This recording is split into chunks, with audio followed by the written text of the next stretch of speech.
Today, I am going to pull back the curtain on the real estate market so you can see what's really happening behind the scenes and kind of know what's going on in the Orlando market. So stay tuned, we're starting right now.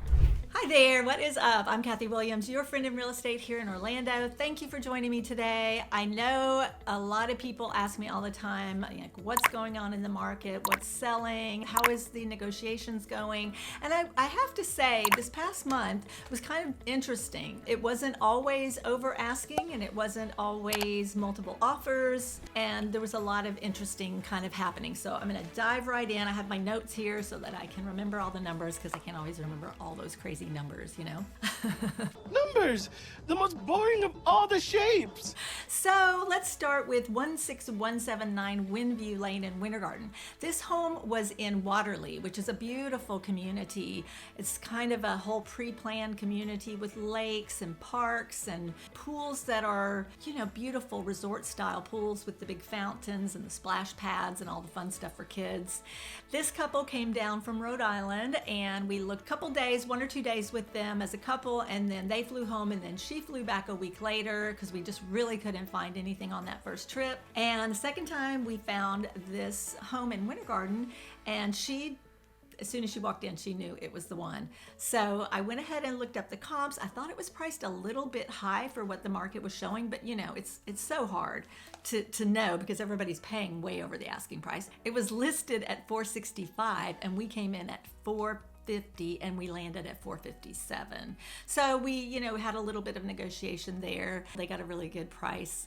Winter Garden, that's about as inexpensive of a price of a home as you can find there because everything there has just gotten sky high. Everything went really smooth with this transaction. They did have a home to sell up in Rhode Island, and there was a couple of hiccups with that where they had someone under contract and then that fell out and then they had to start over. But it all worked out. They were able to close on their home there and close on this home here, thankfully, and I couldn't be happier for them. They are so happy. That neighborhood is about 10 minutes or less from the gates of Disney, and I see them posting on social media all the time about how much fun they're having at Disney and all around Orlando. So it's really fun to see them doing so well and being so happy. Next up is 1465 River Rock Court in Oviedo, which is a townhome there. And this little family was looking for a townhome for their daughter who's going to college at the University of Central Florida. So after we looked at a bunch of townhomes and put in 3 offers that 2 of them were multiple offer and we did not get accepted. One of them, the offer we got accepted, but when we did a little more of the inspection work and things, there was kind of a lot that we weren't really comfortable with the house, and so we couldn't come to terms with the seller. So anyways, we finally got this one under contract, and this was a multiple offer situation. They decided to come in over asking price, and I'll tell you what, it was very wise because the house was listed at $280 and they went in at $295. And you might be like, oh my gosh, why would you go in that high? Well, the week later, after they got this one under contract, the very same condo in the same community, just it was an end unit, that was the only thing different, went on the market for $50,000 more. It went on the market for $350 and it was under contract in a day. So we're pretty sure they got the $350. So this little family did pretty well, and they loved the townhome. I mean, it needed some work. It needed some carpet replaced and things like that. But other than that, it was really nice condition. So really happy for them. That went very smoothly. Really, the inspection report was very clean since it was fairly new, so nothing to do. So that was great. The next one I want to tell you all about is 5043 Tibet Court in St. Cloud. Now, St. Cloud is what I kind of call a little hidden gem. I mean, a lot of people do not know about St. Cloud. It's just south of Lake Nona, and you're going to be able to get homes for a lot less expensive than in Lake Nona, and it's very close by and it's beautiful and it's got good schools, and you know, so there's a lot of really good benefits for St. Cloud. This particular neighborhood by Hanover Family Builders is called Hanover Lakes, and all the homes are on these canals that are boatable, and so you can have a dock on the back of your house on the water and you can take your boat out to the big lake. So it's a pretty cool neighborhood. They built a 4-bedroom, 3-bath pool home there, and I mean, I couldn't have higher remarks for Hanover Family Builders. They did everything on time. I mean, pretty much on time, considering the delays in the market and things like that. They were very responsive to communication. And the interesting thing is when we went to the final walkthrough 1 week before the closing, we got there and the pool was just being finished. Like the finishing was being put in the bottom of the pool, the marcasite, I think it's called. And there was a punch list about 3 pages long, which in the past, you'd go to your final walkthrough a week before closing and the punch list might be 1 page long. There's some paint, touch-ups and very small things. This was a pretty long punch list. And I was a little worried that they wouldn't be able to close a week later, especially with the pool, just getting the finishes going on it. But a week later, we got to the final walkthrough and it was ready. But the pool company has to come back and do a couple touch-up things, but really the house was ready. Everything was finished, the landscaping done, everything done. It looked great. And they were so happy. That was about a $600,000 home, which again, it's on waterfront. If that same home had been in Lake Nona, it would probably be about $800,000 or more. Seriously, it's a big price difference between the two areas and they're so close. So the next up, I wanted to tell you about 5597 Rutherford Place. It's a townhome in Oviedo, back to Oviedo. Really nice, pristine, perfect condition townhome in a gated community. And we had multiple offers. I think we had about 15 offers.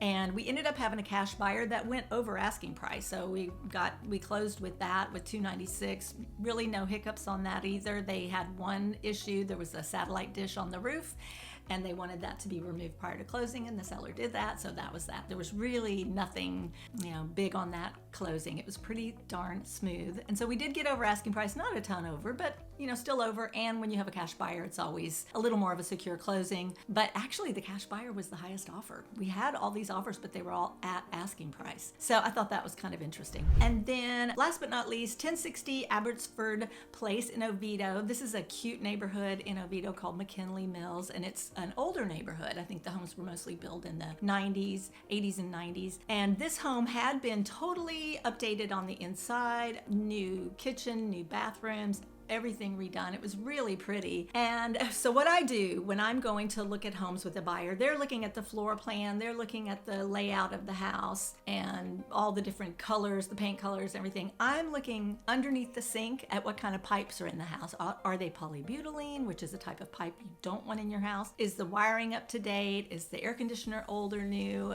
Things like that. How old is the roof? These are the things that I'm looking at because those can be things that can kill a deal or make you not want to move forward or even put an offer in if they're not really right. So in this case, the house did have polybutylene and I explained to my buyers what that was. It would have to be replaced. Companies won't accept homes with polybutylene pipes anymore. So they elected not to put an offer in. And I told the listing agent why. And then about 5 days later, she called me and she said, hey, the sellers decided to replumb the house and it's going to be done tomorrow. And would your buyers still be interested? So I called my buyers and they said, yes, we would definitely be interested since all that's done. So they came back and they looked at the house again. And when they repipe, you can't even see where it was done. The way the drywall is done and the paint and the texture, you can't even tell that they opened up the walls. So we had obviously the invoice though, where they had it done. And they decided to go ahead and put an offer in because they really did love the house. They just didn't want to deal with polybutylene pipes. So the house was listed at $535,900. And I recommended that they come in still at $520 because even though the house was remodeled completely on the inside, it didn't have a pool. And a lot of the homes in the neighborhood had pools. And although remodeling is very expensive, I felt like $520 was still like a better solid offer. So they countered at $525 and that's where they ended up, $525. So a very, very nice home. Family is super happy with it and I'm really happy for them. They were coming from Colorado. They had lived in Central Florida before and they wanted to be back here. So they were super happy. I just want you to know that there are so many great people that I work with and I'm just so grateful for all the people that are clients of mine, and it just means a lot to me that all these people trust me to help them with this most important purchase. And if you like this channel, go ahead and smash that like button. It helps the YouTube algorithm to direct people to my channel so they can find this information if you found it helpful.